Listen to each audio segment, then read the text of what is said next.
Welcome back to JJ Central DIY channel. Today we're going to be seeing how to change a cabin air filter on a 2012 to 2017 Jeep Compass. And it goes same for the Jeep Patriot and other Jeeps. So open your glove box, clear everything out of there. Remove the damper nut from where the arrow indicates. And press this way, squeeze, and it'll drop completely. And that exposes your cabin air filter housing.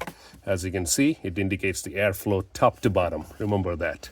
So we squeeze on the left side and the right side, both sides, and the lid comes off. And you should be able to see the cabin air filter at that point. And all you have to do is take that out and swap it with a new one. But remember the airflow indicating from the top, which means it's going to catch the debris on the top.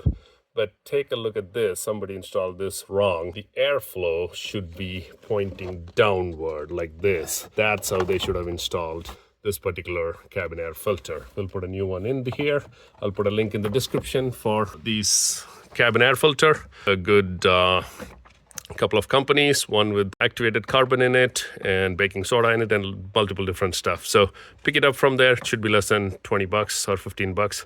And we'll see how to put this back. So all you have to do, make sure it pointing down on the arrow, and you're just gonna slide it in gently without any pressure and put this housing as it came out.